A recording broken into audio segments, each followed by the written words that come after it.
I'm very happy to see this scenario. MashaAllah, alhamdulillah. আমি একটু দেখতে চাই যে রংপুর বিভাগের কে কোন জেলা থেকে আপনারা এসেছেন। কুড়িগ্রাম থেকে কারা এসেছেন দেখি, কুড়িগ্রাম। মাশাআল্লাহ মাশাআল্লাহ। আচ্ছা, গাইবান্ধা জেলার কে আসছেন? গাইবান্ধা, হ্যাঁ মাশাআল্লাহ। ঠাকুরগাঁও অনেকে আসছেন। দিনাজপুর জেলা থেকে মাশাআল্লাহ। নীলফামারী, ঠিক আছে, ফি আমানিল্লাহ। পঞ্চগড় অনেক আসছে। রংপুর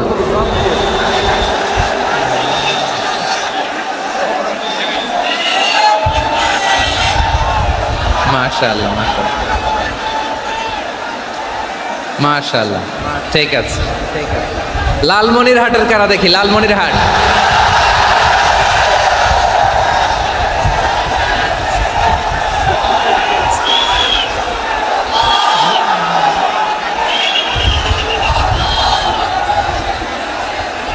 মাশাআল্লাহ মাশাআল্লাহ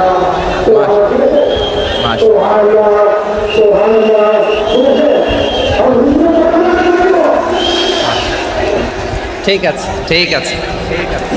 আচ্ছা, এই রংপুর বিভাগের বাইরে থেকে অন্য জেলার কারা কারা আসছেন দেখি, তাও আছে অনেকে। মাশাআল্লাহ, ঠিক আছে ঠিক আছে।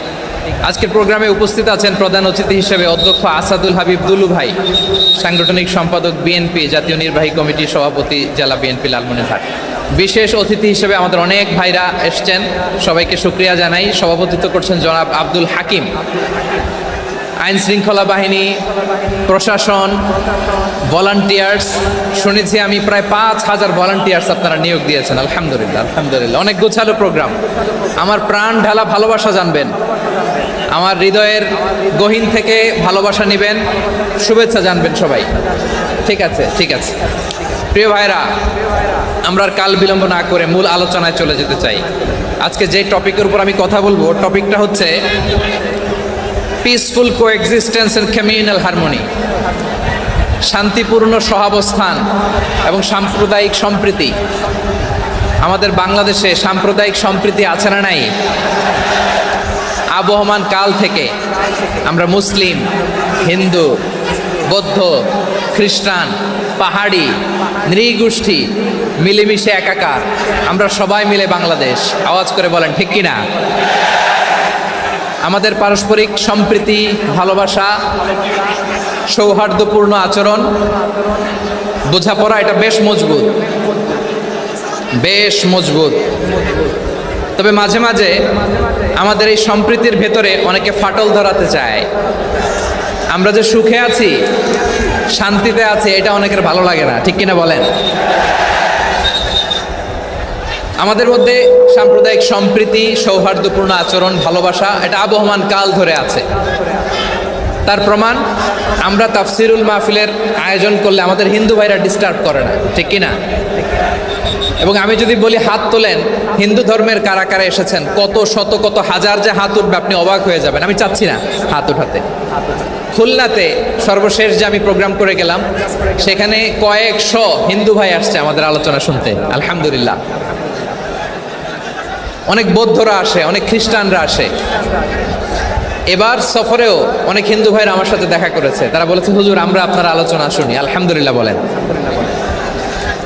So it's our responsibility to present our religion to our non-Muslim brothers and sisters. আমাদের অমুসলিম ভাই বোনদের কাছে ইসলামের সৌন্দর্য তুলে ধরা, এটা আমাদের দায়িত্ব। We all are the ambassador of Islam. আমরা প্রত্যেকে দায়িত্বশীল, আমরা প্রত্যেকে এক একজন ইসলামের অ্যাম্বাসেডর। আলহামদুলিল্লাহ বলেন। এজন্য এমনভাবে দ্য বিউটি অফ ইসলাম, ইসলামের সৌন্দর্য আমাদেরকে ফুটিয়ে তুলতে হবে, যাতে করে নন মুসলিমরা শাহাদা পড়ে, কালিমা পড়ে মুসলমান হয়ে যায়। অনেক নন মুসলিম ভাই বোন আমাদের হাতে শাহাদা পড়ে, কালিমা পড়ে মুসলমান হয়েছে, অনেক। সো আমরা যেন ইসলামের বিউটিটাকে তুলে ধরতে পারি এবং এই যে সম্প্রীতি, এটাকে যেন আমরা অটুট রাখতে পারি।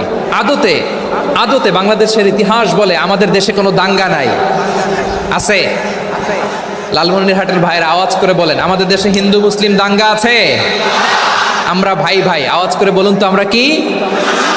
ভাই ভাই, কিন্তু কিছু দুষ্ট লোক আছে, তারা আমাদের সম্পর্কের মধ্যে ফাটল ধরাতে চায়, ঠিক কিনা বলেন? মাঝে মাঝে ঝগড়া লাগাতে চায়। দেখবেন পত্রপত্রিকায় দেখা যায় বিভিন্ন ধর্মীয় উপাসনালয়গুলোতে হামলা চালানো হয়। এগুলো রাজনৈতিক উদ্দেশ্য প্রণোদিত, এগুলোর সাথে ইসলামের কোনো সম্পর্ক নাই। এজন্য এই দুর্বৃত্তদের ব্যাপারে আমাদের সাবধান থাকতে হবে। আমরা সবসময় যেমনি ঐক্যবদ্ধ, ইউনাইটেড, আমরা যদি এরকম ইউনাইটেড থাকি, এই সমস্ত দুর্বৃত্তদের কালো হাত ভেঙে দিতে আমাদের 1 ঘন্টাও লাগবে না। চিল্লায় বলো ঠিক কিনা? আমরা সংঘবদ্ধ থাকবো। এই যে আমাদের পিসফুল কোএক্সিস্টেন্স, শান্তিপূর্ণ সহাবস্থান।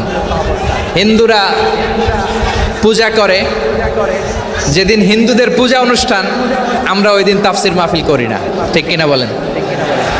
যেদিন আমাদের তাফসিরুল কোরআনের প্রোগ্রাম, ওই দিন আমাদের হিন্দু ভাইরা ডিস্টার্ব করে না। সুবহানাল্লাহ।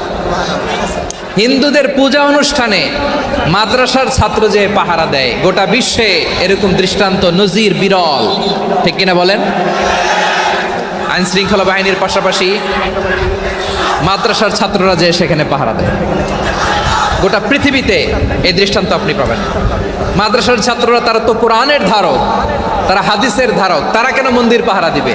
এই সম্প্রীতিকে ধরে রাখার জন্য, এই সৌহার্দ্যকে ধরে রাখার জন্য, আমাদের পারস্পরিক ভালোবাসাকে অটুট রাখার জন্য। আওয়াজ করে বলতে হবে, ঠিক কিনা? এখন বলেন, আমাদের এই ভালোবাসা অটুট থাক, আমরা চাই কি চাই না?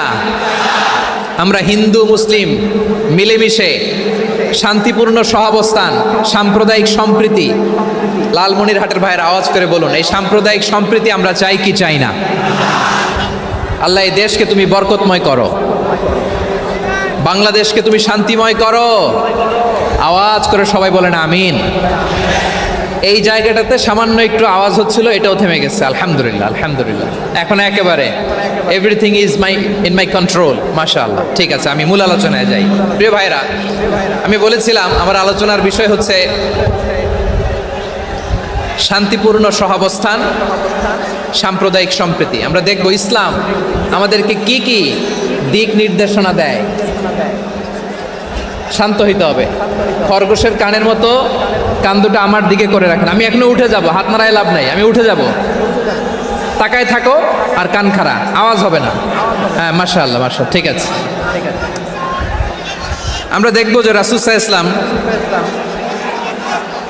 এই পিসফুল কোএক্সিস্টেন্সের জন্য আমাদের কি শিখিয়েছেন, কি কি গাইডলাইন দিয়েছেন। আমরা 1, 2, 3, 4 করে এগুলো আপনাদের সাথে শেয়ার করব। আমি আপনাদের খেদমতে সূরাতুল আনআমের 108 নম্বর আয়াত তেলাওয়াত করেছি। এখানে আল্লাহ রাব্বুল ইজ্জা ওয়াল জালাল তিনি ইরশাদ করছেন, ওয়ালা তাসুব্বুল্লাযীনা ইয়াদউনা মিন দুনিল্লাহি ফায়াসুব্বুল্লাহা আদওয়াম বিগাইরি ইলম কাযালিকা যায়্যান্না লিকুল্লি উম্মাতিন আমালাহুম সুম্মা ইলা রাব্বিহিম মারজিউহুম ফায়ুনাব্বিউহুম বিমা কানু ইয়ামালুন। রব্বুল আলামিন বলেন, গোলাম, ও আমার ইমানদার বান্দারা, শোনো শোনো। ও আমার বিশ্বাসী বান্দারা, শোনো শোনো। লা তাসুব্বুল্লাযীনা ইয়াদউনা মিন দুনিল্লাহ ফায়াসুব্বুল্লাহা আদওয়াম বিগাইরি ইলম। ও আমার বিশ্বাসী বান্দারা, যারা আল্লাহকে ব্যতি রেখে, আল্লাহকে বাদ দিয়ে অন্য উপাস্যকে ডাকে, দেবীর পূজা করে, দেবতাদের পূজা করে, তোমরা খবরদার তাদের গালি দিও না। আওয়াজ করে বলেন, কি দিও না? আল্লাহ বলেন, ও বিশ্বাসীরা শোনো, যারা আল্লাহকে বেছে রেখে দেব দেবীর পূজা করে, অন্য উপাস্যের পূজা করে, তাদেরকে ডাকে, ওই দেবতাদেরকে তোমরা গালি দিও না। যদি ওই দেবতাদেরকে গালি দাও, তাহলে ভুলবশত, শত্রুতাবশত তারা তোমাদের রব আল্লাহকে গালি দেবে, ঠিক কি না? তোমরা যদি তাদের দেবতাদের গালি দাও, ওরা রেগে তোমার আল্লাহরে গালি দিবে, তাহলে আল্লাহরে গালি খাওয়ানোর কারণ হয়ে গেলাম আমি, ঠিক কি না? বলেন।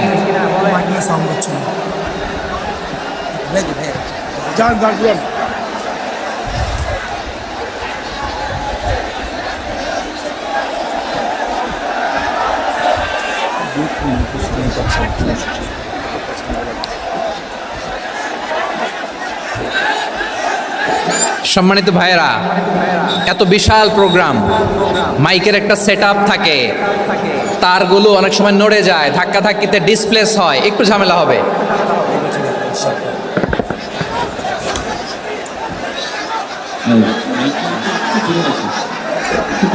ব্যাস ব্যাস, হ্যাঁ ঠিক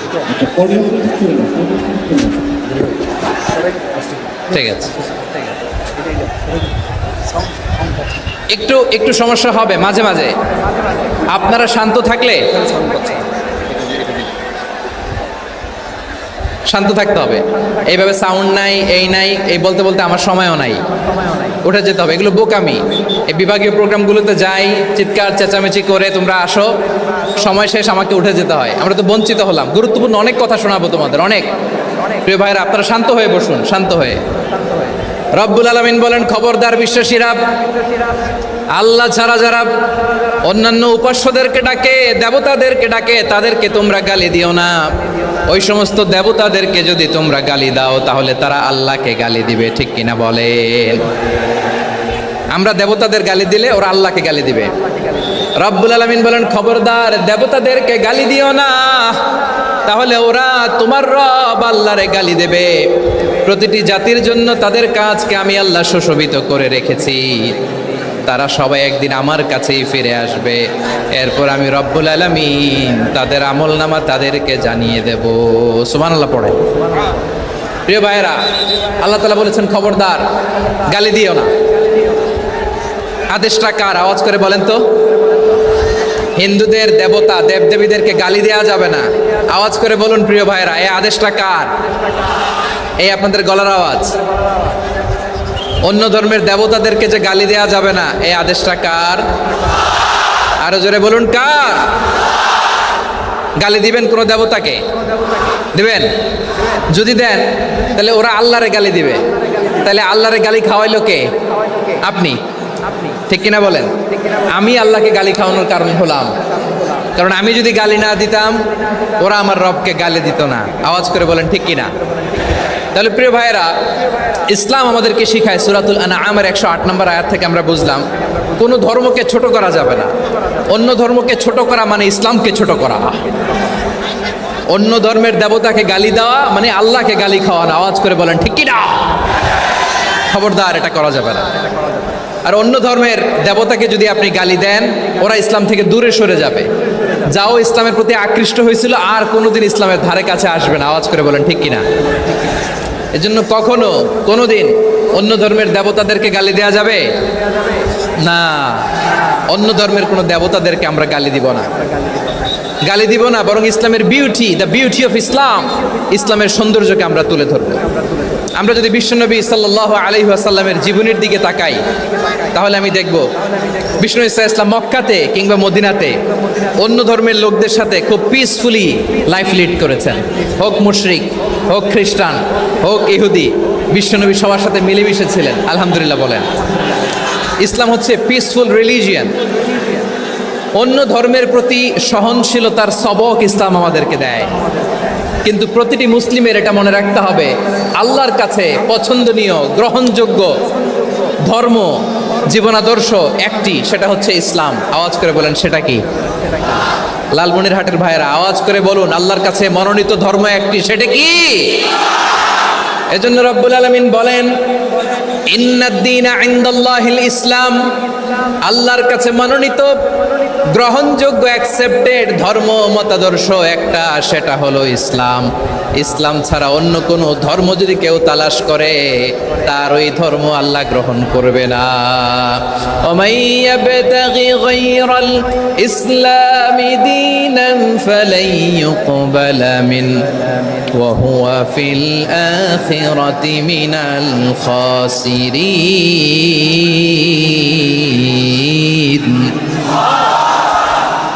Whoever seek anything except Islam, that won't be accepted from him, and he will be loser in the day of judgment. কিয়ামতের দিন ইসলাম ছাড়া কেউ যদি অন্য কোনো ধর্ম তালাশ করেছে দুনিয়াতে, তার এই মতাদর্শ গ্রহণ করা হবে না, and he will be loser. সে হবে লুজার, ক্ষতিগ্রস্ত, হাই হাই কোম্পানির ম্যানেজার। ওর আমও শেষ, সালাও শেষ। আওয়াজ করে বলেন ঠিক কি না? এজন্য ইসলাম পেয়ে আমরা খুশি না বেজার? প্রত্যেক নামাজ শেষে আমরা আল্লাহরে বলি, আল্লাহ রাদিতু বিল্লাহি রাব্বা ওয়া বিল ইসলামি দীনা ওয়া বি মুহাম্মাদিন নাবিয়ান ওয়া রাসূলা। ও আল্লাহ, তোমারে রব হিসেবে পেয়ে আমরা খুশি। ও আল্লাহ, ইসলামকে ধর্ম হিসেবে পেয়ে আমরা খুশি। বিশ্বনবীকে আমাদের রাসূল পেয়ে আমরা খুশি। ঠিক কিনা বলেন? ইসলাম ছাড়া অন্য কোনো ধর্ম আমরা গ্রহণ করব না। ঠিক কিনা বলেন? আল্লাহর কাছে অ্যাকসেপ্টেড রিলিজিয়ান একটা, সেটা ইসলাম। তো বিশ্বনবী সাল্লাল্লাহু আলাইহি ওয়াসাল্লাম মক্কাতে কিংবা মদিনাতে খুব পিসফুলি এক্সিস্ট করেছেন, যে কোনো ধর্মের সাথে মিলেমিশে চলেছেন। তার প্রমাণ আমরা যদি রাসূল সাল্লাল্লাহু আলাইহি ওয়াসাল্লামের বায়োগ্রাফির দিকে তাকাই, তাহলে দেখব তিনি মুশরিকদের সাথে পিস ট্রিটি করেছেন, শান্তি চুক্তি, পিস ট্রিটি, পিস এগ্রিমেন্ট। আপনারা হুদাইবিয়ার সন্ধির নাম শুনেছেন? আমার লালমনিরহাটের কলিজার টুকরা ভাইয়েরা, হুদাইবিয়ার সন্ধির নাম আপনারা শোনেন নাই? ষষ্ঠ হিজরিতে বিষ্ণু ঈসা ইসলাম মুশরিকদের সাথে এই ট্রিটি করেছেন, চুক্তি। কাদের সাথে? মুশরিকদের সাথে। আমরা তো মুসলমান বসতে পারি না। আমরা দুই মুসলিম ভাই একসাথে বসে চা খেতে পারি না, গল্প করতে পারি না। বিষ্ণু ঈসা ইসলাম মুশরিকদের সাথে ট্রিটি করেছেন, হুদাইবিয়ার সন্ধি।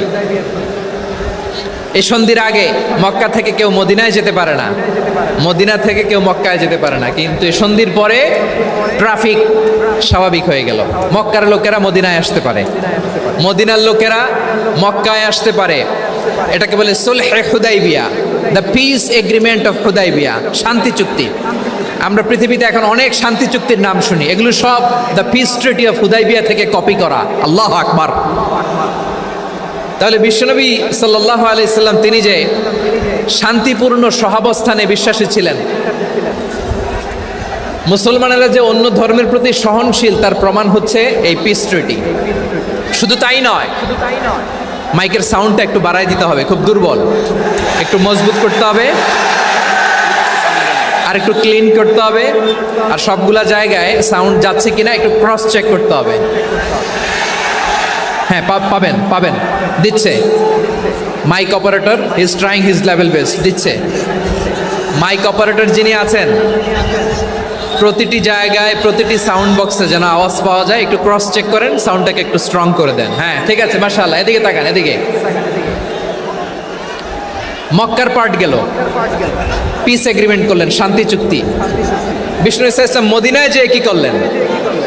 মদিনায় যে বিষ্ণু ঈসা ইসলাম মদিনা চার্টার করলেন, মদিনা সনদ, সাহিফাতুল মদিনা, এটার বলে মদিনা চার্টার।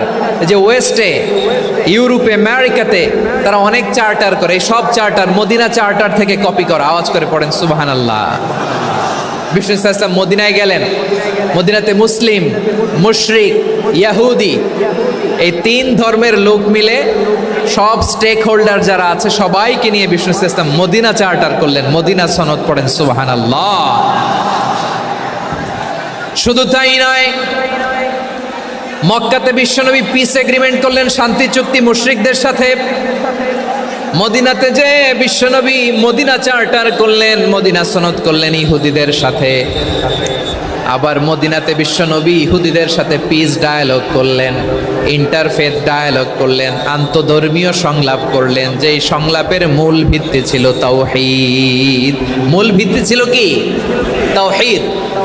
বিশ্বনবী ইহুদিদেরকে ডাকলেন, আহ্বান করলেন, কুলিয়া আহলাল কিতাবি তাআলাউ ইলা কালিমাতিন সাওয়াইন বাইনানা ওয়া বাইনাকুম আল্লা না'বুদা ইল্লাল্লাহ ولا نشرك به شيئا ولا يتخذ بعضنا بعضا أربابا من دون الله فإن تولوا فقولوا اشهدوا بأننا مسلمون سبحان الله পড়েন।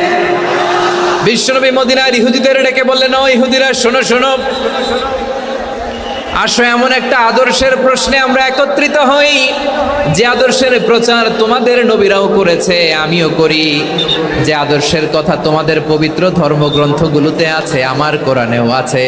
সেটা হলো তাওহীদ। আমরা এক আল্লাহ ছাড়া কারো ইবাদত করব না, আল্লাহর সাথে কাউরে শরীক করব না, আল্লাহ ছাড়া কাউরে রব মানব না। পড়েন সুবহানাল্লাহ। তাহলে আমার প্রিয় লালমনিরহাটের ভাইরা, মদিনাতে যেয়ে তিনি মদিনা চার্টার করলেন, মদিনা সনদ, পিস ডায়ালগ করলেন, শান্তির সংলাপ, ইন্টারফেথ ডায়ালগ করলেন, আন্তধর্মীয় সংলাপ যার ভিত্তি ছিল তাওহীদ। সুবহানাল্লাহ পড়েন।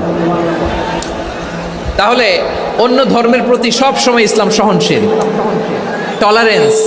যদি আপনি দেখতে চান ইসলামের নবী, বিশ্ব নবীর দিকে তাকান, ঠিক কিনা বলেন?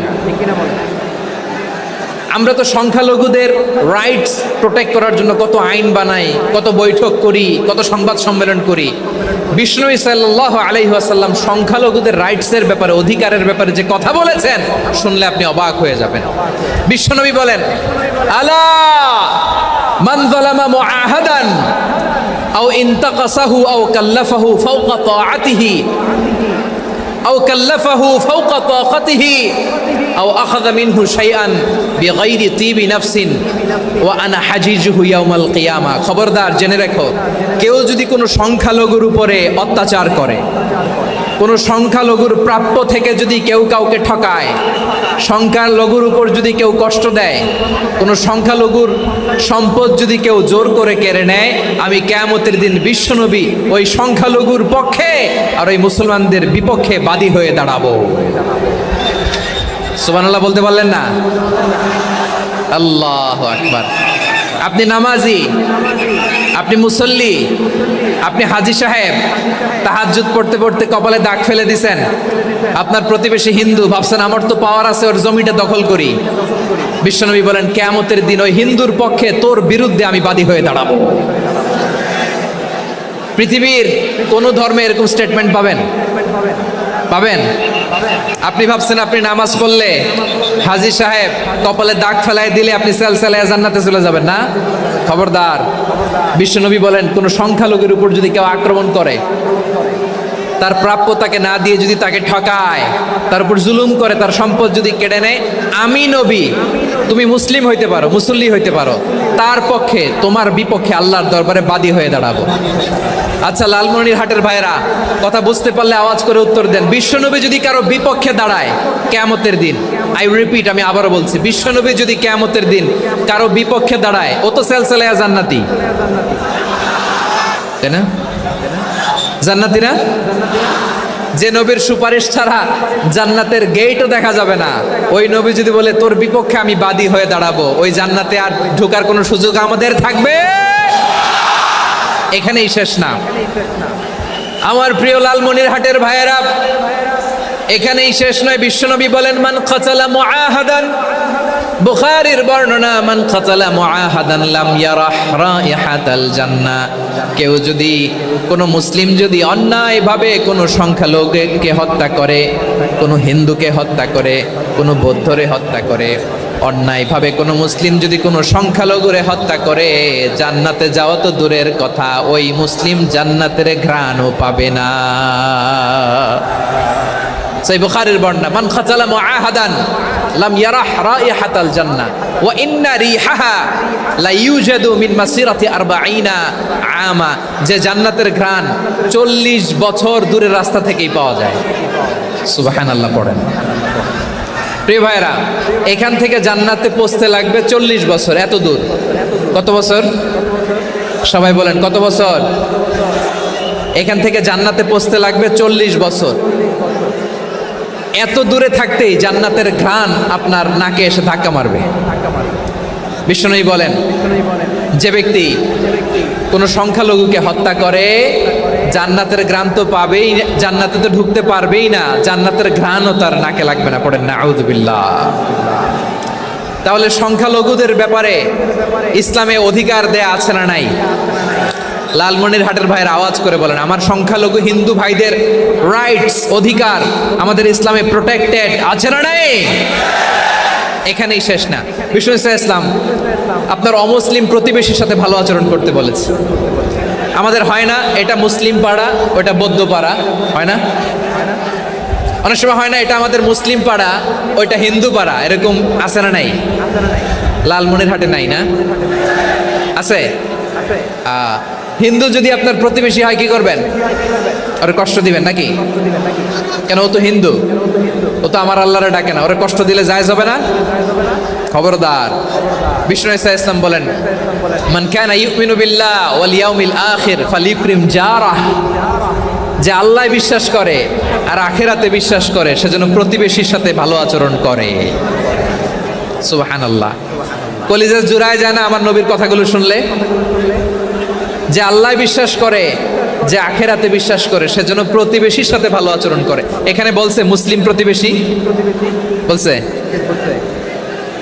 নামাজি প্রতিবেশী বলছে, আল্লাহওয়ালা প্রতিবেশী বলছে না। প্রতিবেশী আস্তিক হোক নাস্তিক হোক, প্রতিবেশী মুমিন হোক মুশরিক হোক, প্রতিবেশী হইলেই তার সাথে ভালো আচরণের দরকার আছে না নাই? আমার প্রিয় লালমনিরহাটের ভাইয়েরা, বিষ্ণু ইসলাম ওনার ইহুদি প্রতিবেশীদের দেখাশোনা করতেন। আওয়াজ না শোনা যাক, আমারও তো দেখা যায়, আমারও তো দেখা যায়। তাকায় থাকেন, তাকায় থাকলে সওয়াব হবে। কোরআনের কথা যেখান থেকে হয় এদিকে তাকায় থাকলেই বরকত। তাকায় থাকেন। জি জি, মাইক, আমি তো আর মাইক ঠিক করতে আসি না এদিকে, এই মাইক ঠিক করব, ওই মাইক ঠিক করব, ওদিকে পাইলট বলবে হুজুর চলে আসেন। জি বসুন, বসুন। মাশাআল্লাহ, হ্যাঁ খুব শান্ত, ঠিক আছে। পুলিশ ভাইরা না খেয়ে দিনরাত আপনারা যাতে সুশৃঙ্খল একটা প্রোগ্রাম উপহার পান এটাই চেষ্টা করতেছে, আপনাদেরকে কষ্ট দিতে আসে নাই, একটু একটু সহযোগিতা করেন। জি মাশাআল্লাহ, হ্যাঁ ঠিক আছে। আমার প্রিয় ভাইরা, প্রতিবেশী আস্তিক হোক নাস্তিক হোক,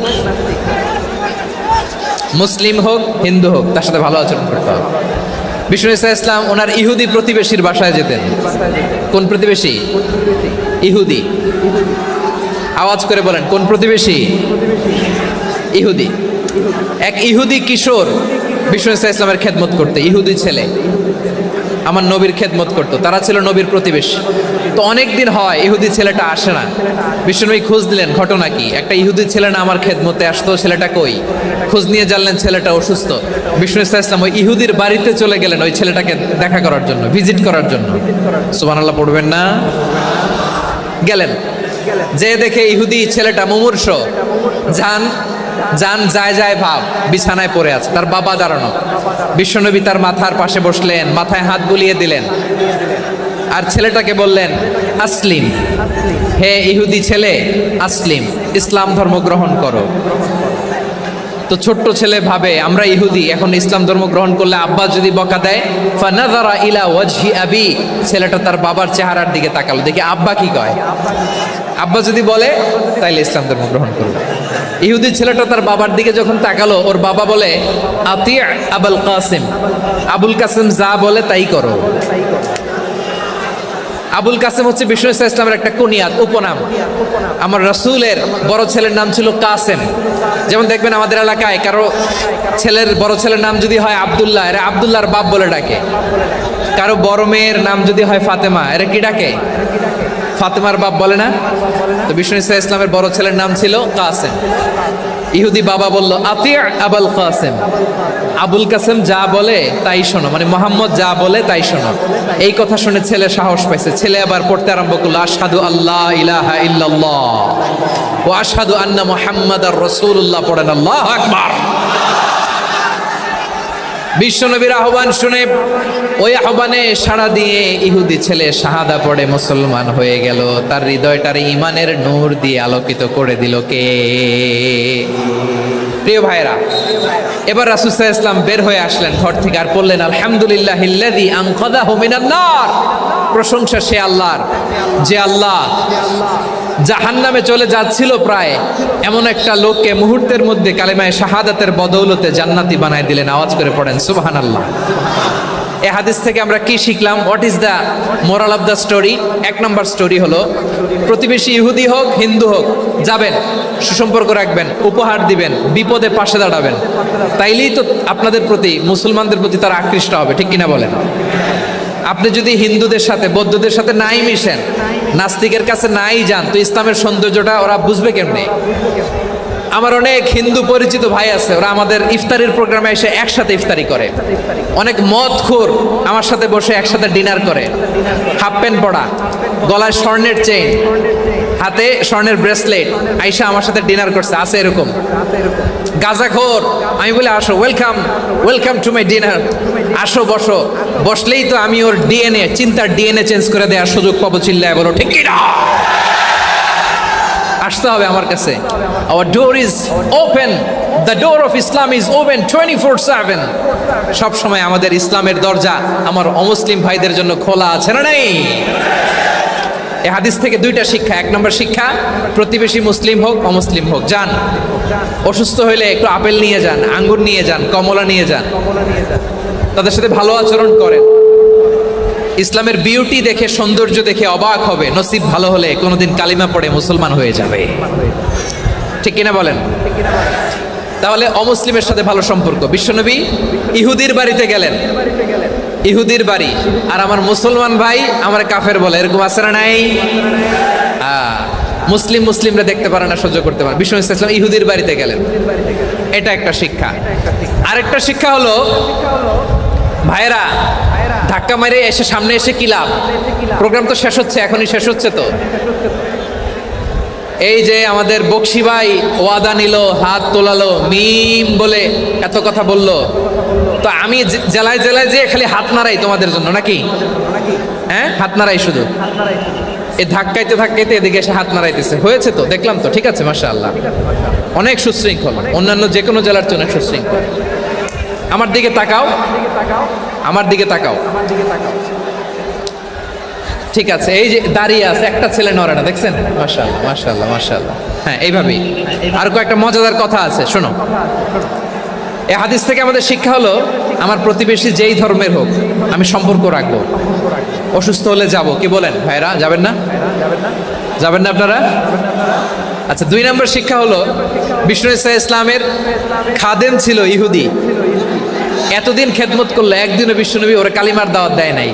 কারণ কি? বিশ্বনবী একটা ভালো সময়ের অপেক্ষা করতেছিলেন, প্রপার টাইমিং। দাঈর কাজ হচ্ছে দাঈ ইলাল্লাহ, সে হচ্ছে সুযোগ সন্ধানী। দাঈ সুযোগ খোঁজে, কখন দাওয়া দিলে ব্যাটে বলে হবে, ঝোপ বুঝে কোপ মারে, ঠিক কিনা বলেন? বিষ্ণু ইসলাম ভালো সময়ের অপেক্ষা করতেছিলেন, দেখি ভালো সময় আসুক আসুক আসুক আসুক। আস্তে আস্তে এমন সময় আসছে, ছেলে এবার মুমূর্ষ, অসুস্থ ব্যক্তির হৃদয় অত্যন্ত নরম থাকে। হসপিটালে যখন কেউ যায় তার হৃদয়টা বড্ড নরম থাকে, মৃত্যুর ভয়ে তার অন্তরটা নরম থাকে, ঠিক কিনা বলেন? এই প্রপার টাইমিং এর অপেক্ষা করতেছিলেন। যখনই টাইমিং পেয়েছেন, দাওয়াত দিলেন, পড়ো লা ইলাহা ইল্লাল্লাহ, সুবহানাল্লাহ পড়েন সবাই। তাহলে ইসলাম অমুসলিম প্রতিবেশীর সাথে ভালো আচরণ করতে বলে। ইসলাম অমুসলিম মাতা পিতার সাথেও ভালো আচরণ করতে বলে। মাতা পিতা যদি অমুসলিম হয়, তারা ফেলে দিতে পারবেন? পারবেন? পারবেন? আমার লালমনিরহাটের ভাইয়েরা, অনেক হিন্দু ছেলে আমাদের হাতে শাহাদা পড়ে মুসলিম হয়, কিন্তু ওর মা মুসলমান হয় নাই, বাবাও হয় নাই, এরকম আছে না নাই? তো ও হয়েছে মুসলিম, মা বাপ হিন্দু, এখন মা বাপ কি বাদ? হ্যাঁ, মা বাপ বাদ দেয়া যাবে? যেই মা আপনারে 9 মাস 8 মাস পেটে ধারণ করলো, আপনার মায়ের নার ছেঁড়া ধন, আপনি ওই মারে বাদ দিতে পারবেন? যে মায়ের বুকের তাজা দুধ খেয়ে আপনি আজকে বাড়ন্ত তাজা তরতাজা, ওই মারে বাদ দেয়া যাবে? মায়ের এক ধারে দুধের দাম, কাটিয়া গায়ের চাম, পাপুষ বানাইলেও ঋণের শোধ হবে না। এমন দরদি ভাবে কেউ হবে না আমার মাহা গো। মায়ের এক ধারে দুধের দাম, কাটিয়া গায়ের চাম, পাপুষ বানাইলেও ঋণের শোধ হবে না। এমন দরদি ভাবে কেউ হবে না আমার মাহা গো, ঠিক কিনা? মাকে তো বাদ দেওয়া যায় না। وقضى ربك ألا تعبدوا إلا إياه وبالوالدين إحسانا আল্লাহ বলে অবধারিত দুইটা ভার্ডিক তোমাদের জন্য, এক আল্লাহর ইবাদত করবা আর মা বাবার প্রতি ইহসান করবা। আদেশটা কার? মা বাবার প্রতি ইহসান করতে হবে। আমার মা হিন্দু হোক ভালো আচরণ করতে হবে, বৌদ্ধ হোক ভালো আচরণ করতে হবে। আমার যে সমস্ত হিন্দু ভাইয়েরা মুসলিম হয়েছে, তোমাদের মা বাবা এখনো মুসলমান হয় নাই, তাদের সাথে ভালো আচরণ করতে হবে। আপনাদের খেদমত নিজে করতে হবে অথবা খেদমতের ব্যবস্থা করাই দিতে হবে। মান্থলি যে খরচ লাগে এটা দিতে হবে। আরে তুমি এখন মুসলিম, তোমার মা বাবা হিন্দু, এখনই তো সুযোগ ইসলামের সৌন্দর্য দেখানোর। এখন মা বাবা যদি দেখে আরে এটা হিন্দু থাকতে তো বদমাইশ ছিল, বেয়াদব ছিল, কি এমন ধর্ম সে গ্রহণ করলো যেটা গ্রহণের সাথে সাথে সে পাল্টে গেল? কি এমন ধর্ম সে গ্রহণ করেছে যেটা তার জীবনকে আলোকিত করে দিয়েছে? নসিব ভালো হইলে তারাও কালিমা পড়ে মুসলমান হয়ে যাবে। বিষ্ণু ইসলামের স্ত্রীর নাম ছিল আয়েশা রাদিয়াল্লাহু তাআলা আনহা, আবু বকর রাদিয়াল্লাহু তাআলা আনহুর মেয়ে। আবু বকর রাদিয়াল্লাহু তাআলা আনহুর আরেক মেয়ের নাম হচ্ছে আসমা। কি নাম? দুজনই আবু বকর রাদিয়াল্লাহু তাআলা আনহুর মেয়ে, আসমা আর আয়েশা। নাম দুটা কেমন লাগে? আসমা নামটা কেমন লাগে? আয়েশা নামটা কেমন লাগে? সবার ভালো লাগে নাই? নাম দুটো আপনাদের ভালো লাগে? লালমনিরহাটে অনাগত যদি কন্যা সন্তান হয়, যদি মনে চায় আসমা রেখে দিতে পারবেন, যদি মনে চায় আয়েশা রেখে দিয়েন। দেশে বিদেশে এয়ারপোর্টে রাস্তাঘাটে শুধু বলে হুজুর একটা নাম দেন, আমার ছেলের একটা নাম দেন, মেয়ের একটা নাম দেন। তো আমার মনে আছে যশোরের 8 দিনের মাহফিলে আমি একটা দুইটা নাম দিয়েছিলাম। আজকে লালমনিরহাটের এই প্রোগ্রামে কন্যা সন্তান যদি হয় দুটা নাম দিলাম, আসমা কিংবা আয়েশা। ইনশাআল্লাহ পড়েন। দুজন বোন, এক মায়ের না, বাবা এক মা দুইজন। আয়েশা রাদিয়াল্লাহু তাআলা আনহার মায়ের নাম উম্মে রুমান, আর আসমা রাদিয়াল্লাহু তাআলা আনহার মায়ের নাম কুতাইলা বিনতে আব্দুল উজ্জা। আবু বকর রাদিয়াল্লাহু তাআলা আনহু 4টা বিয়ে করেছিলেন। তো একই ঘটনা ঘটেছে এই ফ্যামিলিতে। আসমা ইসলাম ধর্ম গ্রহণ করে মুসলিমা, কিন্তু তার মা কুতাইলা মুশরিকা। আই রিপিট, বোঝার জন্য আমি আবারও বলি, আসমা রাদিয়াল্লাহু তাআলা আনহা মুসলিমা, আর আসমার মা কুতাইলা। আওয়াজ করে বুঝে থাকলে বলেন, আসমার মা মুশরিকা। তার মানে মেয়ে মুসলিম, মা অমুসলিম। ভেজাল আছে না নাই? কিন্তু কুতাইলা আর ধৈর্য ধারণ করতে পারে না। নার ছেড়া ধন, কলিজার টুকরা ধন, কলিজার টুকরা সন্তান আসমারে দেখতে বড্ড মন চায়। সাইয়েদনা আসমা রাদিয়াল্লাহু তাআলা আনহা মক্কা থেকে হিজরত করে মদিনায় চলে গেলেন। হুদাইবিয়ার পর যখন মক্কা মদিনার ট্রাফিক স্বাভাবিক হলো, মক্কার লোক মদিনায় যায়, মদিনার লোক মক্কায় আসে। কুতাইলা কলিজার টুকরা সন্তান আসমারে দেখার জন্য কিছু উপহার নিয়ে বিশাল মরুপথ পাড়ি দিয়ে মক্কা থেকে মদিনায় যায়। সুবহানাল্লাহ বলেন। এখন মা আসছে মেয়ের সাথে দেখা করতে, মেয়ে তো আর দেখা দেয় না। মেয়ে ভাবছে আমার মা তো মুশরিকা, অপবিত্রা, তার সাথে কি দেখা দেয়া যাবে? বিশ্বনবীর দরবারে চলে গেলেন। সুবহানাল্লাহ বলেন। কি সৌভাগ্যবান ছিল তারা, মাসলা জানার দরকার হলেই নবীর দরবারে চলে যেত। ঘরে বউয়ের সাথে ঝগড়া হলে নবীর দরবারে চলে যেত। অনেক সাহাবী বলে আমার পেটে ক্ষুধা লাগলো আমি নবীর কাছে চলে যেতাম, কারণ নবীর চেহারার দিকে তাকালেই আমার পেটের ক্ষুধা মিটে যেত। সাইয়েদনা আসমা রাদিয়াল্লাহু তাআলা আনহা বিশ্বনবীর কাছে চলে গেলেন, যে বললেন ইয়া রাসূলুল্লাহ ইয়া হাবিবাল্লাহ ইন্না উম্মি কাদিমাতুন ইলাইয়া ওয়া হিয়া রাগিবা। আমার মা মক্কা থেকে অনেক দূর মরুর পথ পাড়ি দিয়ে উপহার সামগ্রী নিয়ে মদিনায় আমার সাথে দেখা করতে এসেছে গো নবী। আমার জানতে বড্ড ইচ্ছে হয় আমি আমার মুশরিকা মায়ের সাথে একটু দেখা করতে পারবো কিনা। আফা আসিলুহা, আগে যেমনি আমি আমার মায়ের সাথে ভালো আচরণ করতাম, যেমনি আমি আমার মায়ের সাথে সদাচরণ করতাম গো নবী, এখন আমি মুসলিমা মা মুশরিকা, এখনো কি আগের মতো সদাচরণ করতে পারবো নাকি? বিশ্বনবী বললেন নাম সিলিহা, হ্যাঁ রে আসমা, অবশ্যই অবশ্যই, আগে ঠিক যেমন তুমি তোমার মায়ের সাথে ভালো আচরণ করতে এখনো তেমনি আগের মতো ভালো আচরণ করবা। আওয়াজ করে পড়েন সুবহানাল্লাহ। কি ইসলাম আমরা পেয়েছি, কত ব্রড মাইন্ডেড আমাদের ইসলাম, কত ওপেন মাইন্ডেড ইসলাম, কত ওপেন আপ করতে পারে, চিন্তা করতে পারেন। বিষ্ণু বললেন হ্যাঁ অবশ্যই, নাম সুলিহা, আগে যেমনি ভালো আচরণ করছো আসমা, এখন ওই রকমই করো, পারলে আরো বাড়াই করো। সুবহানাল্লাহ বলেন। তাহলে আমার যে হিন্দু ভাইয়েরা, হিন্দু বোনেরা, ইমানের দৌলতে আপনি ধন্য হয়েছেন, আপনার আম্মা আব্বা এখনো মুসলমান হয় নাই, তাদের জন্য দোয়া করেন, তাদের জন্য দোয়া করেন, আল্লাহ যেন তাদেরকেও ইমানের দৌলত দান করে। আমরা সবাই পড়ি আমিন, আরো জোরে পড়েন আমিন। এখন বলেন, ইসলাম কি ন্যারো মাইন্ডেড রিলিজিয়ান না ব্রড মাইন্ডেড?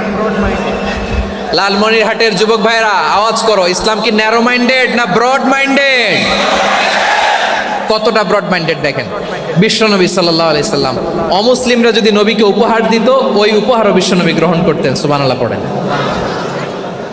আপনার অমুসলিম বন্ধু যদি উপহার দেয়, সেটাও আপনি নিতে পারবেন, যেটা নেওয়া জায়েজ। কিন্তু আপনার বন্ধু যদি আপনার মদের বোতল দেয়, নিতে পারবেন? হ্যাঁ, মদের বোতল দিলে পারবেন না। আপনার বন্ধু যদি আপনার পর্ক দেয়, পর্ক, শুকরের গোশত মিশ্রিত কোনো খাবার, ওটা নিতে পারবেন না। হালাল যে কোনো জিনিস নিতে পারবেন। বিশ্বনবী সাল্লাল্লাহু আলাইহি ওয়াসাল্লাম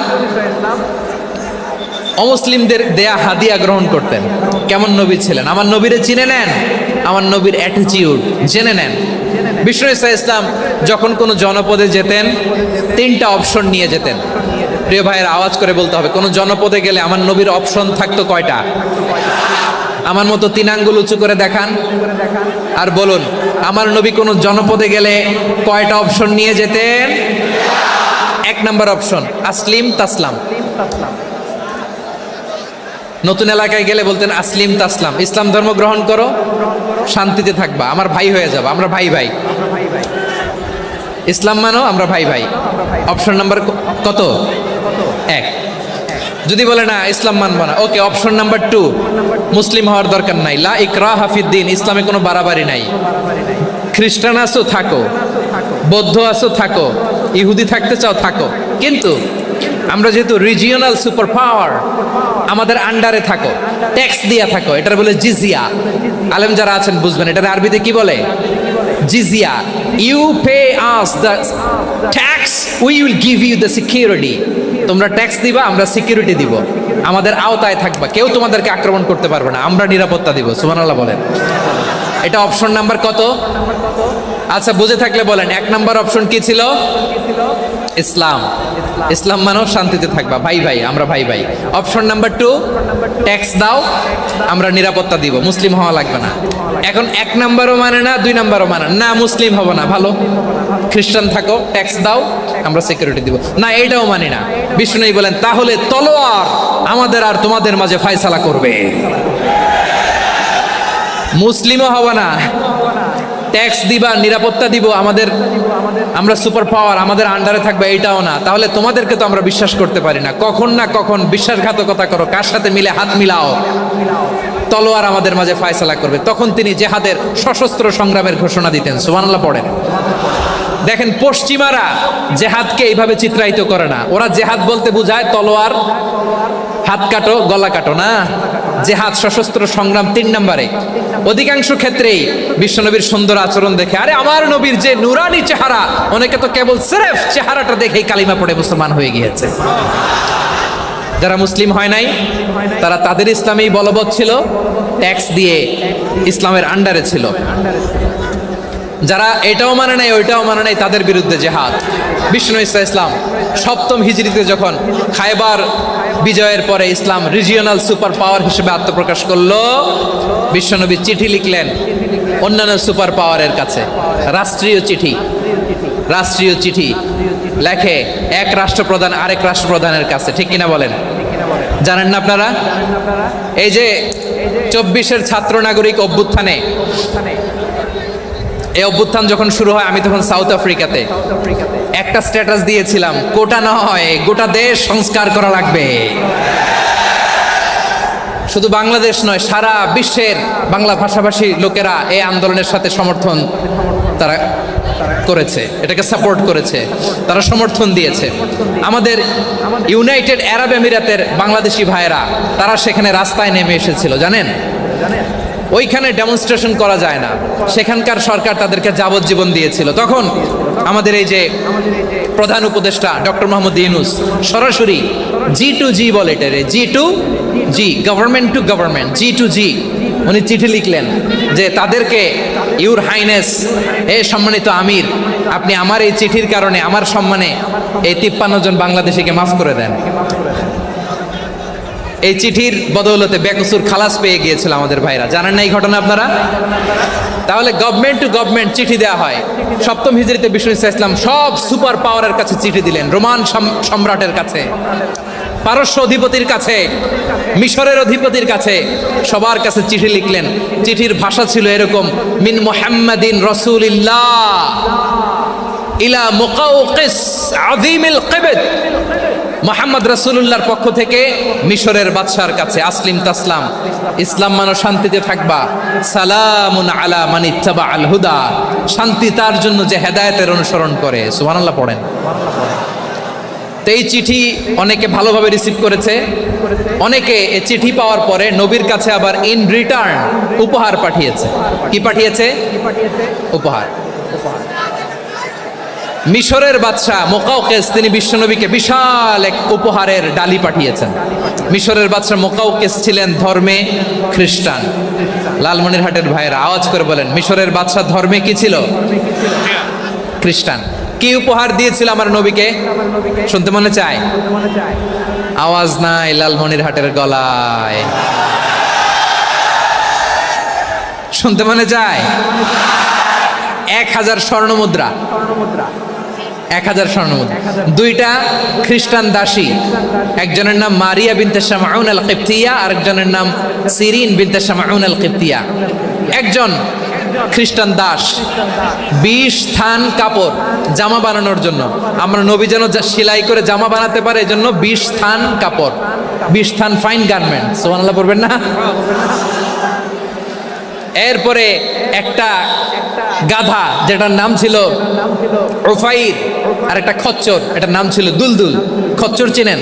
গাধা আর ঘোড়ার ক্রসিং এ যে প্রাণীটা দুনিয়াতে আসে ওটার খচ্চর বলে। তো এই যে সুপার পাওয়ার খ্রিস্টান বাদশার কাছে নবী চিঠি লিখলেন, ওই খ্রিস্টান বাদশা আমার নবীকে উপহার দিল। বিশ্বনবী এই উপহারগুলো সানন্দে গ্রহণ করেছে। সুবহানাল্লাহ পড়বেন না? তাহলে অমুসলিম কেউ যদি আপনাকে উপহার দেয়, হালাল উপহার হলে আপনি গ্রহণ করতে পারবেন। অনুরূপভাবে পারস্যের বাদশাহ, রোম সম্রাট বিশ্বনবীকে উপহার পাঠিয়েছেন। আমার নবী সবগুলো উপহার, গিফট গ্রহণ করেছেন। সুবহানাল্লাহ বলেন। তাহলে প্রিয় লালমনিরহাট, আওয়াজ করে বলুন, ইসলাম কি ন্যারো মাইন্ডেড রিলিজিয়ন না ব্রড মাইন্ডেড? আম্মাজান আয়েশার কাছে মাসালা জানতে চায় মেয়েরা, হে আম্মাজান, অগ্নি উপাসকেরা তাদের ঈদের দিন নওরোজের সময় আমাদেরকে পাখি দেয়, নেওয়া যাবে? উনি বললেন, ওরা জবাই করে দিলে নেওয়া যাবে না, কিন্তু ওরা যদি ফলমূল এরকম খাবার দেয় এগুলো নেওয়া যাবে। তার মানে অমুসলিমদের দেয়া উপহার এটা গ্রহণ করা যায়। সুবহানাল্লাহ বলেন। শুধু তাই নয়, বিষ্ণু ঈসা ইসলাম অমুসলিমদের সাথে আর্থিক লেনদেনও করেছেন, ফিনান্সিয়াল ডিলিং করেছেন। অমুসলিমদের সাথে প্রয়োজনে আপনি ফিনান্সিয়াল ডিলিং করতে পারবেন। আমরা প্রায় দেখি বাজারের মিষ্টির দোকানগুলো আমার হিন্দু ভাইদের। লালমনিরহাটে মিষ্টির দোকান, দইয়ের দোকান কারা চালায়? হিন্দুরা চালায় না? তারপরে যে বারবার শপ, চুল কাটে যে নাপিত, অধিকাংশ নাপিতের দোকানে কারা? আমার হিন্দু ভাইরা। তা আপনি চুল কাটতে পারবেন কিনা? পারবেন কিনা বলেন? পারবেন। তার দোকান থেকে দই মিষ্টি কিনতে পারবেন কিনা? হ্যাঁ, আমার মুসলিম ভাইয়ের দোকান থাকলে ওইটারে আমি বেশি প্রায়োরিটি দিব, ঠিক কিনা? কিন্তু যদি তাদের সার্ভিস নিতে চান, প্রোডাক্ট নিতে চান, পারবেন। তার দলিল সহিহ বুখারী, আম্মা জান আয়েশা রাদিয়াল্লাহু তাআলা আনহা বলেন, ইশতারা রাসূলুল্লাহ সাল্লাল্লাহু আলাইহি ওয়াসাল্লাম মিন ইয়াহুদিয়িন তুআমান ওয়া রাহানাহু দিরআহু মিন হাদিদ। রাসূল সাল্লাল্লাহু আলাইহি ওয়াসাল্লাম এক ইহুদির কাছ থেকে, কার কাছ থেকে? সবাই বলে নাই। কার কাছ থেকে? আমার নবী, পেয়ারা নবী এক ইহুদির কাছ থেকে জব কিনেছিল। জব, বার্লি, যেটা দিয়ে রুটি বানায়। ওই জবের দাম দেওয়া টাকা পয়সা নবীর কাছে ছিল না, ফলে নবী ওনার একটা পোশাককে মর্গেজ রেখেছিলেন, মর্গেজ, বন্ধক, যে এখন এটার দাম দিতে পারবো না, কয়েক কেজি বার্লি নিয়ে যাই আর বন্ধক হিসেবে আমার জামাটা রেখে গেলাম, যেদিন দাম দিব ওই দিন জামাটা ছুটাই নিয়ে যাব। সুবহানাল্লাহ পড়বেন না? বাকিতে নিছিলেন, বাকিতে। দিরআহু মিন হাদিদ, লোহার তৈরি বর্ম, মানে যুদ্ধের পোশাক, লোহা দিয়ে বানানো। বিষ্ণুনবী বললেন কয়েক কেজি জব দাও, টাকাটা পরে দিব, এখন টাকা নাই, বন্ধক হিসেবে, মর্গেজ হিসেবে আমার জামা রেখে গেলাম, যখন টাকা দিব জামা ছুটায় নিব। আওয়াজ করে বলতে হবে সুবহানাল্লাহ। এ থেকে বোঝা গেল অমুসলিমদের সাথে ফিনান্সিয়াল ডিলিং করা যায়, অর্থনৈতিক লেনদেন করা যায়, কেনাবেচা করা যায়, প্রোডাক্ট কেনা যায়। এমনকি আমাদের মসজিদে নববীতে বারান্দায় আপনারা একটা অটোমেটিক ফ্লাইং আমব্রেলা দেখছেন? সূর্য যখন বাড়ে মসজিদে নববীর বারান্দায় ইয়ার্ডের মধ্যে অটোমেটিক্যালি কিছু আমব্রেলা আছে, সাঁ করে খুলে যায়, আর সূর্যের তাপ লাগে না। আবার সন্ধ্যাবেলায় এই আমব্রেলাগুলো ওরা ক্লোজ করে ফেলে, দেখেন নাই না? দেখছেন? এই মসজিদে নববীকে সর্বোচ্চ উন্নত মানের কনস্ট্রাকশন ইনফ্রাস্ট্রাকচারে ডেভেলপ করার জন্য কর্তৃপক্ষ কিছু অমুসলিম ইঞ্জিনিয়ারের, ডিজাইনারের সহায়তা নিয়েছিল। সুবহানাল্লাহ বলেন। কোন দলিলের ভিত্তিতে? এই দলিলের ভিত্তিতে যে বিষ্ণু ঈসা ইসলাম অমুসলিমদের সাথেও লেনদেন করেছেন। আওয়াজ করে বলতে হবে আল্লাহু আকবার। শুধু তাই নয়, ইন কেস অফ ইমার্জেন্সি, প্রয়োজনে ইসলামের খাতিরে, ইসলামকে সামনের দিকে এগিয়ে নিয়ে যাওয়ার জন্য অমুসলিমদের সাপোর্ট নেওয়া জায়েজ আছে। সুবহানাল্লাহ বলেন। অমুসলিমদের সাপোর্ট নেয়া, তাদের থেকে অর্থ নেয়া, পলিটিক্যাল সাপোর্ট, পলিটিক্যাল অ্যাসাইলাম নেওয়া জায়েজ আছে। আমাদের অনেক বিশ্ববরেণ্য দায়ীরা আমেরিকায় অস্থায়ীভাবে অ্যাসাইলাম নিয়ে থাকে, নিজের দেশে গেলে ফাঁসিতে ঝুলাই দিবে। যুগ যুগ ধরে দায়ীদের উপরে এরকম অত্যাচার আর নির্যাতন আছে না নাই? মিশরের অনেক দায়ীরা পাশ্চাত্যে যেয়ে থাকে, এই যে তারা পলিটিক্যাল অ্যাসাইলাম নিয়ে থাকে, রাজনৈতিক আশ্রয়, এটা জায়েজ আছে না? এটা যে জায়েজ আছে তার প্রমাণ স্বয়ং বিশ্বনবী সাল্লাল্লাহু আলাইহি ওয়াসাল্লাম পলিটিক্যাল সাপোর্ট নিয়েছিলেন অমুসলিমদের কাছ থেকে। সুবহানাল্লাহ বলেন। খুব মজাদার একটা ঘটনা শুনবেন, আপনাদের আগ্রহ দেখতে পেলেন, হৃদয়টা ভেঙে খান খান। যিনি ঘরের ভেতরে বিশ্বনবীকে সান্ত্বনা দিতেন, ভালোবাসা দিতেন, বাইরে গেলে কোরাইশরা বকাঝকা করে, অত্যাচার করে, কিন্তু আম্মাজান খাদিজা রাদিয়াল্লাহু তাআলা আনহা ঘরটারে এমন শান্তির নীড় বানায় রেখেছেন, এই ঘরের ভিতরে ঢুকলে বিশ্বনবীর কলিজাটা ঠান্ডা হয়ে যেত। এজন্য রব্বুল আলামিন বলেন, খাদিজা, ও আমার বান্দি খাদিজা, জান্নাতে এমন স্পেশাল একটা ঘর আমি তোমার জন্য রেডি করে রেখেছি। ওই ঘরের মধ্যে কোনো আওয়াজ নাই, ওই ঘরের মধ্যে কোনো নয়েজ নাই, ওই ঘরে কোনো বিশৃঙ্খলা নাই। কারণ মক্কার জমিনে আমার নবী কুরাইশদের বিশৃঙ্খলা, নয়েজ আর ঝামেলাগুলোকে উপেক্ষা করে যখন তোমার ঘরের ভিতরে ঢুকতো, ঘরটারে তুমি শান্তির নীড়, ঠান্ডা, নীরব, নিস্তব্ধ, নিঝুম আর শান্তির নীড় বানিয়ে রেখেছো। এজন্য জান্নাতে স্পেশাল একটা শান্তির নীড় আমি তোমারে উপহার দেব। ওই প্রিয়তমা স্ত্রী খাদিজা ইন্তেকাল করলেন, বিশ্বনবীর হৃদয় ভেঙে খান খান। আবার ওনার চাচা আবু তালেব ইন্তেকাল করলেন, যিনি পলিটিক্যাল শেল্টার দিতেন নবীকে। কে দিতেন? আবু তালেবের ভয়ে, বিশ্বনবীর এই চাচার ভয়ে কোনো মুশরিক নবীর গায়ে হাত দেওয়ার সাহস পায় নাই। এখন স্ত্রীও নাই, চাচাও নাই, নবীকে আশ্রয় দেওয়ার কেউ নাই, নবীর চারদিকে অন্ধকার। নবী এখন কই যাবেন? আমার পেয়ারা নবী নতুন স্টেশন খুঁজতেছেন, নতুন দাওয়াতি প্ল্যাটফর্ম খুঁজতেছেন। তিনি যায়েদ বিন হারেসা রাদিয়াল্লাহু তাআলা আনহুকে নিয়ে মক্কার পাশের একটা নেইবরিং সিটি তায়েফে চলে গেলেন। কোথায় চলে গেলেন? লালমনিরহাটের ভাইয়ের আওয়াজ করে বলেন, কোথায় গেলেন? তায়েফে চলে গেলেন দিনের দাওয়াত দেওয়ার জন্য। কি দেওয়ার জন্য? নাকি জমি কিনতে গেছিলেন? জমি কিনতে, দুনিয়ার যশ খ্যাতির জন্য, নিজের কোনো লাভের জন্য, তায়েফবাসীদেরকে জাহান্নামের আগুন থেকে বাঁচানোর জন্য। আওয়াজ করে বলতে হবে ঠিক কি না? বিশ্বনবী বিশাল মরুপথ, পাহাড়ি পথ পাড়ি দিয়ে তায়েফের মরুজমিনে গেলেন কোরআনের দাওয়াত নিয়ে, ইমানের দাওয়াত নিয়ে। কিন্তু তায়েফের লোকেরা বিশ্বনবীর দাওয়াতকে শুধু প্রত্যাখ্যান করেই থামে নাই, তারা বিশ্বনবীর সাথে অত্যন্ত খারাপ আচরণ করেছে। বিশ্বনবীকে শারীরিকভাবে হেনস্থা করেছে, আমার নবীকে শারীরিকভাবে অত্যাচার করেছে, আমার পেয়ারা নবীর গায়ে পাথর মেরেছে। বিশ্বনবীর গা বেয়ে ঝরঝর করে রক্ত ঝরেছে, নবী জামিনের মধ্যে লুটিয়ে পড়েছেন, আবার মেরেছে, আবার নবী হাঁটতে শুরু করলেন, পেছন থেকে আবার মেরেছে, আবার নবী রক্তাক্ত হয়ে জামিনের মধ্যে লুটিয়ে পড়লেন, আবার মেরেছে। বিশ্বনবীর মতো এত সুশ্রী মানব, বিশ্বনবীর মতো এত শুভ্র মানব, বিশ্বনবীর মতো এমন চমৎকার দেহাবয়ব দিয়ে রব্বুল আলামিন কাউকে বানান নাই।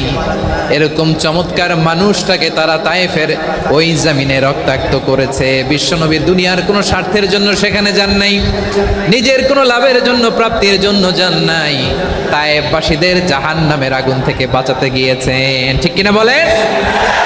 খেয়ে না খেয়ে দিন প্রচারের কাজে নিজেকে দিয়েছ বিলিয়ে, তাইফের কাফিরেরা চিনল না সে আলো, দুষ্ট ছেলেদের পিছু দিল লেলিয়ে। পাথরের আঘাতে ক্ষত বিক্ষত হয়ে সারা শরীর থেকে রক্ত ঝরে।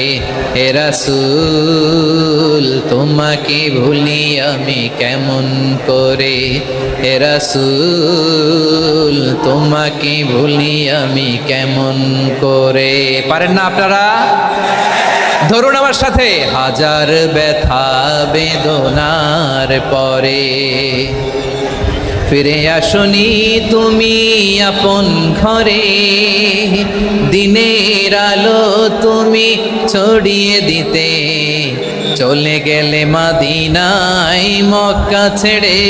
হে রাসূল তোমাকে ভুলি আমি কেমন করে, হে রাসূল তোমাকে ভুলি আমি কেমন করে। ঠিক কিনা বলে? প্রিয় ভাইরা, তায়েফের ছেলেরা নবীকে রক্তাক্ত করলো। আমার নবী কই যাবে? কই যাবে? মক্কায় জায়গা নাই, তায়েফে জায়গা নাই। তায়েফ থেকে ভারাক্রান্ত মন নিয়ে আমার নবী মক্কায় ফিরে আসলেন। বিশ্বনবী মক্কায় ঢুকতে পারেন না। মক্কার মরুভূমির দিকে তাকিয়ে, উপত্যকার দিকে তাকিয়ে বিশ্বনবী ধা ধা করে কাঁদেন, ঝরঝর করে। নবীর চেহারা মোবারক থেকে চোখের পানিগুলো বেয়ে বেয়ে পড়ে।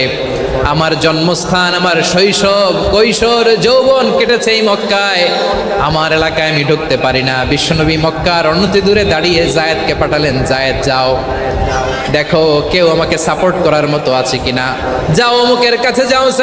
জায়েদ গেলেন, তারাও প্রত্যাখ্যান করে ফিরিয়ে দেয়। বিশ্বনবী বললেন যাও অমুক লোকের কাছে যাও, তিনিও প্রত্যাখ্যান করে ফিরিয়ে দিলেন। কেউ বিশ্বনবীকে আশ্রয় দিতে রাজি হয় না।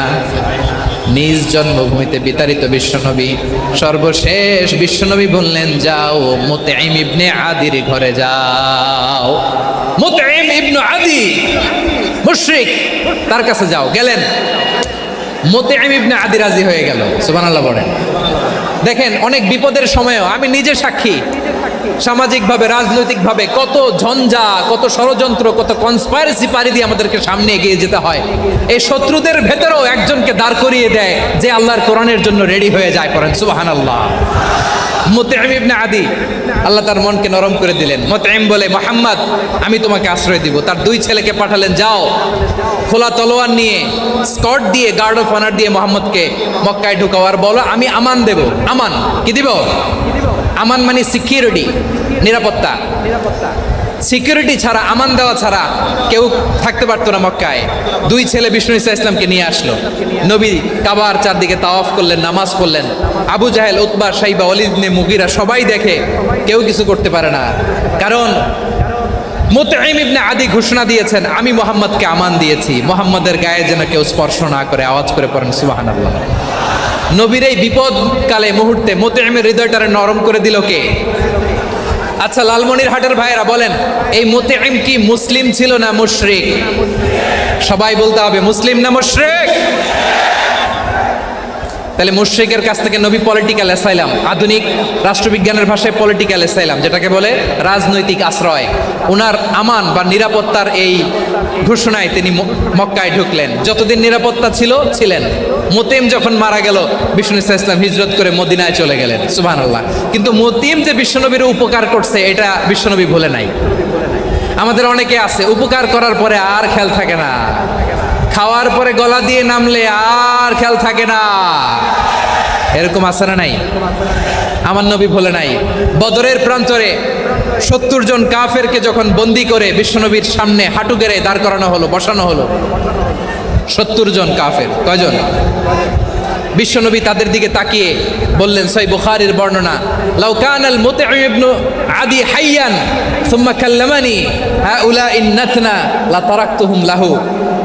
বদরের প্রান্তরে 70 জন বন্দী কাফিরের দিকে তাকিয়ে আমার নবী বললেন, আজকে মুতঈম ইবনে আদি যদি বেঁচে থাকতো আর তোমাদের 70 জনের ব্যাপারে যদি মুতঈম এক বাক্যে একটা সুপারিশ করতো, তার সম্মানে আজকে তোদের সবাইকে আমি মাফ করে দিতাম। সুবহানাল্লাহ নাই? ওই যে চিল্লাচিল্লি যে কথা বোঝে নাই, কোন জিনিস মিস করছে ওরা নিজেরাও বোঝে নাই। বিশ্বনবী মুতঈমের এই সাহায্যের কথা বলে নাই। 70 জন মুশরিক হাঁটু গেড়ে বসা, নবী চাইলে এখনই এক্সিকিউশন অর্ডার দিতে পারে। তিনি বললেন, আজকে যদি মুতঈম বেঁচে থাকতো আর মুতঈম যদি তোদের জন্য সুপারিশ করতে, এই আবর্জনাগুলোর ব্যাপারে সুপারিশ করতে, আমি মুহূর্তেই তোদেরকে এমনি মাফ করে দিতাম। এবার বলেন, ইসলাম কি ন্যারো মাইন্ডেড না ব্রড মাইন্ডেড? শুধু তাই নয়, যাকে যে সম্মান দেয়ার আমার নবী দিতেন, হোক আস্তিক হোক নাস্তিক, হোক মুসলিম হোক অমুসলিম। বিষ্ণু ইসলাম যখন রোমান সম্রাটের কাছে চিঠি লিখেছেন, আমার প্রিয় লালমনিরহাটের ভাইরা, অল্প কয়েক মিনিট কয়েকটা জরুরি কথা বলবো, এদিকে তাকান, এদিকে তাকান। রোমান সম্রাটের কাছে বিশ্বনবী যখন চিঠি লিখলেন মিন মুহাম্মদ রাসূলিল্লাহ ইলা হিরাকলা আযীমির রোম, মুহাম্মদের পক্ষ থেকে হিরাক্লিয়াসের কাছে, যিনি হচ্ছেন আযীমির রোম। এটা নবী নিজ থেকে বানায় লিখছেন, অতিরিক্ত সম্মান দিয়ে। কোন রাষ্ট্রপ্রধান যখন আসে তাদেরকে আমরা কি বলি জানেন? তার নামের শেষে HE এটা লিখতে হয়, H.E. মানে হিজ এক্সেলেন্সি। কি লেখে? হিজ এক্সেলেন্টি, অথবা ইউর হাইনেস, ইউর ম্যাজেস্টি।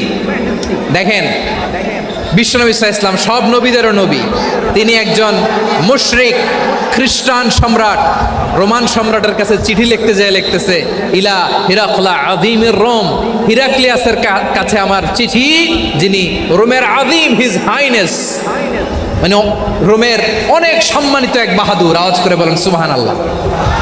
তার মানে যাকে যে সম্মান দেয়ার এটা বিশ্বনবী দিতেন। এমনকি যেই ইহুদিরা ভালো ছিল, এই ইহুদিদেরও প্রশংসা করেছেন বিশ্বনবী মুহাম্মদুর রাসূলুল্লাহ সাল্লাল্লাহু আলাইহি ওয়াসাল্লাম। এক ইহুদির প্রশংসা করেছেন বিশ্বনবী। ইহুদির কার? আমি তো আমার ভাইয়ের প্রশংসা করি না, আমি তো এক আলেম আরেক আলেমরে স্পেস দেই না,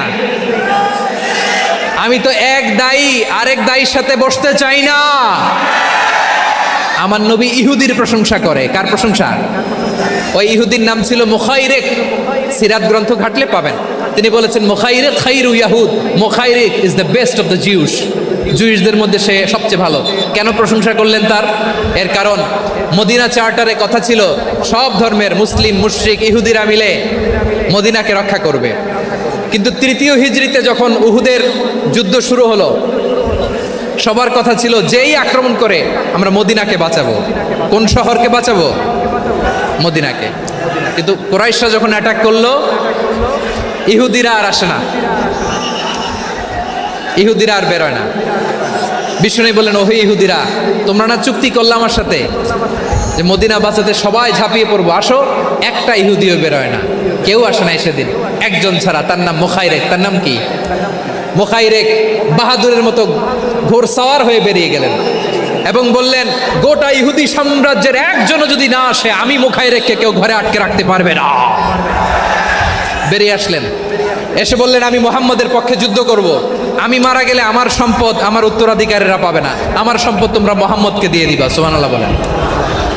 উহুদের ময়দানে 70 জন মুসলমান শহীদ হলো। এই ইহুদি, সেও মুসলমানের পক্ষে যুদ্ধ করে নিহত হলো। সুবহানাল্লাহ বলেন। মুসলিমদের লাশ যখন নিয়ে আসা হলো, এই মুখাইরিকের লাশও নিয়ে আসা হলো। মুসলিমদের লাশের পাশে মুখাইরিকের লাশ দেখে বিশ্বনবী মুখাইরিকের প্রতি অনেক খুশি হলেন। আর বিশ্বনবী খুশি হয়ে বললেন, মুখাইরিক খায়রু ইয়াহুদ, মুখাইরিক, যদিও তুমি ইহুদি, তারপরেও তুমি সব ইহুদিদের মধ্যে সেরা ইহুদি পড়েন সুবহানাল্লাহ। আমার নবী ইহুদিকেও সম্মান দিতে কার্পণ্য করে নাই, আওয়াজ করে বলেন আল্লাহু আকবার। প্রিয় ভাইরা, এবার সর্বশেষ আওয়াজ করে বলেন, ইসলাম কি ন্যারো মাইন্ডেড নাকি ব্রড মাইন্ডেড? সবাই বলেন ন্যারো মাইন্ডেড না ব্রড মাইন্ডেড? এজন্য অমুসলিম হইলেই তারা আমাদের শত্রু নয়। শত্রু কারা? এই লালমনিরহাটের ভাইয়েরা শোনেন, শত্রু কারা? যে সমস্ত অমুসলিম আমাদেরকে নিশ্চিহ্ন করে দিতে চায়,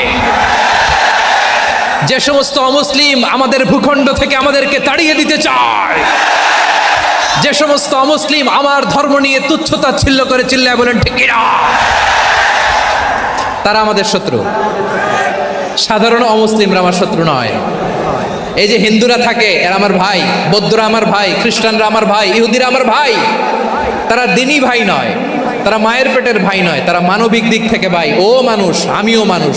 ইসলাম মানুষকে সম্মান করে, চিল্লায় বলো ঠিক কিনা। যারা আমাদের অস্তিত্বকে নিশ্চিহ্ন করতে চায়, যারা আমাদের ভূখণ্ডকে দখল করতে চায়, যারা আমাদেরকে নিয়ে মকারি করে, ফান করে, টিটকারি করে, আমার ধর্ম নিয়ে খেলা করে, তাচ্ছিল্য করে, ওদের বিরুদ্ধে আমাদের জিহাদ। সাধারণ মুসলিম আমাদের শত্রু নয়। আপনি জানেন নিউ ইয়র্কে, আমি তো নিউ ইয়র্কে ছিলাম অনেকদিন, ওখানে ফিলিস্তিনিদের পক্ষে যখন আমরা মিছিল করেছি, অনেক ইহুদি আমাদের সাথে মিছিলে দাঁড়িয়েছে।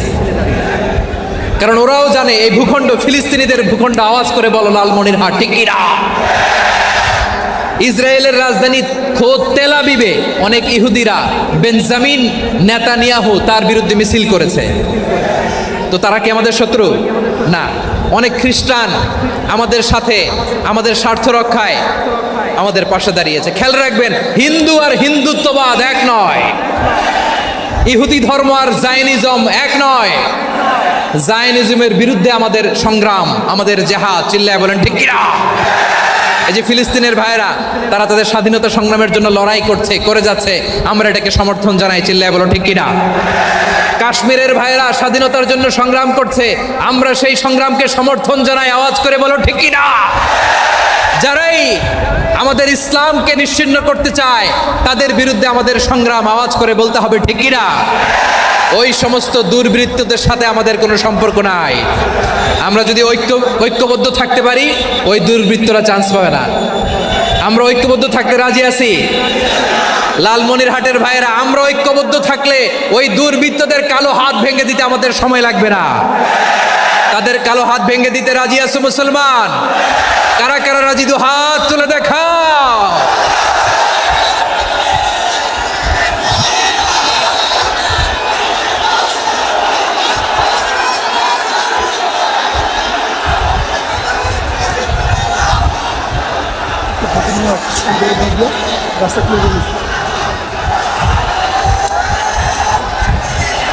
আমার প্রাণ প্রিয় লালমনিরহাটের ভাইয়েরা, শত্রু কাফের আর অশত্রু কাফেরের মধ্যে পার্থক্য আছে না নাই? আবু তালেবও মুশরিক, আবু জাহেলও মুশরিক, কিন্তু দুই মুশরিকে পার্থক্য আছে না নাই? আবু তালেব নবীর চাচা, মুশরিক, মারা গিয়েছে মুশরিক অবস্থায়, কিন্তু আজীবন আমার নবীকে আগলে রেখেছে, আমার নবীকে সাপোর্ট করেছে, ভালোবেসেছে। আবু জাহেলও মুশরিক, মারা গিয়েছেও মুশরিক হিসেবে, আজীবন আমার নবীর বিরুদ্ধাচরণ করেছে। আবু জাহেলের শক্তি, সামর্থ্য, স্ট্র্যাটেজি, প্ল্যান সব আমার নবীর বিরুদ্ধে ছিল। এই আবু জাহেলের কারণে একটা দিন শান্তিতে আমার নবী মক্কায় ঘুমাতে পারে নাই, চিল্লায় বলেন ঠিক কিনা। এজন্য রব্বুল আলামিন বলেন, লা ইয়ানহাকুমুল্লাহু আনিল্লাযীনা লাম ইউকাতিলুকুম ফিদ-দীন ওয়া লাম ইখরিজুকুম মিন দিয়ারিকুম আন তাবাররুহুম ওয়া তুকসিতু ইলাইহিম ইন্নাল্লাহা ইউহিব্বুল মুকসিতিন।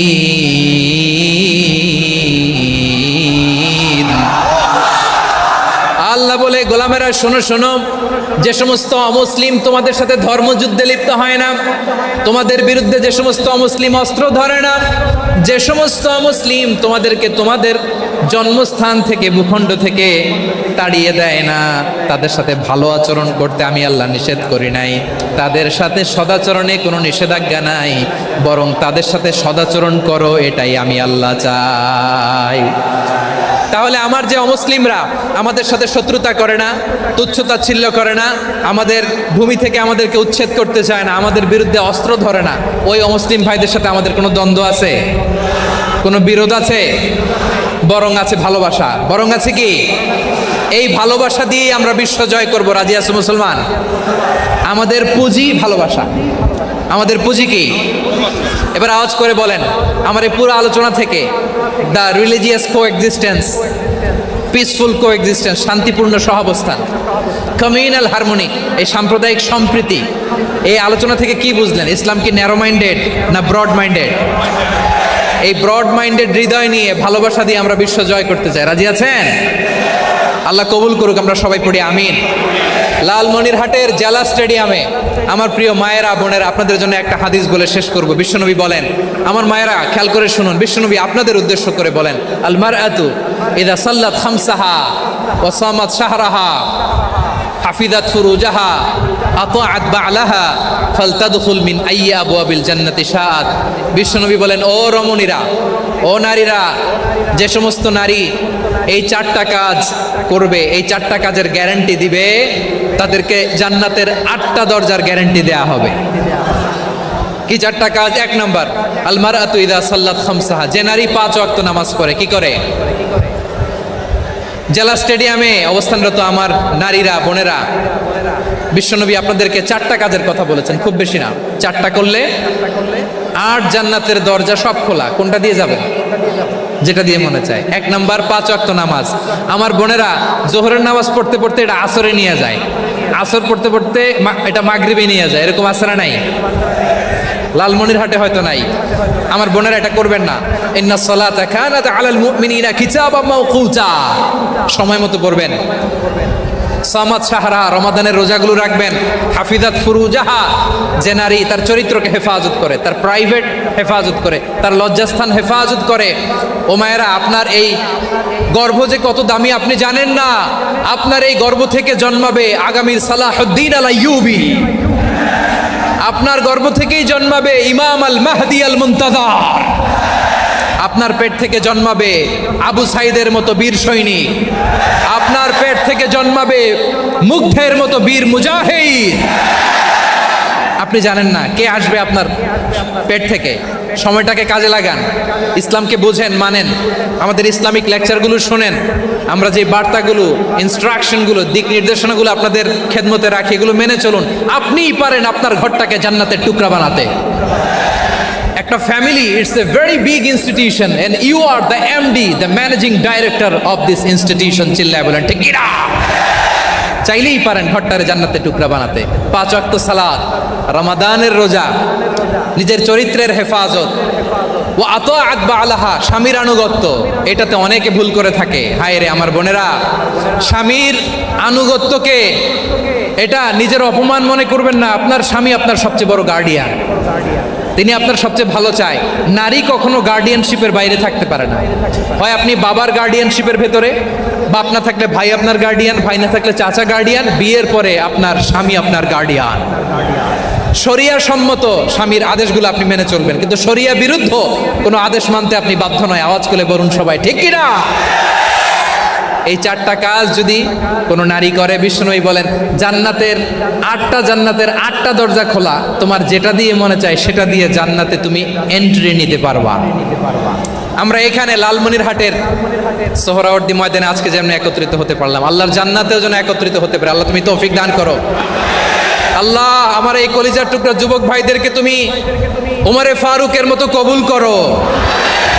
জেলা স্টেডিয়ামে অবস্থানরত আমার মা বোনদেরকে তুমি ফাতেমার মতো, খাদিজার মতো কবুল করো। আমাদের কলিজার টুকরা সন্তানদেরকে তুমি সালাহুদ্দিন আল আইয়ুবীর মতো কবুল করো। এই যে ইসলামিক সোসাইটি লালমনিরহাটকে আল্লাহ তুমি কবুল করো। আল্লাহ যে কথাগুলো বললাম এগুলো প্রথমে আমাকে, আমার সব ভাইদেরকে আমল করার তৌফিক দান করো।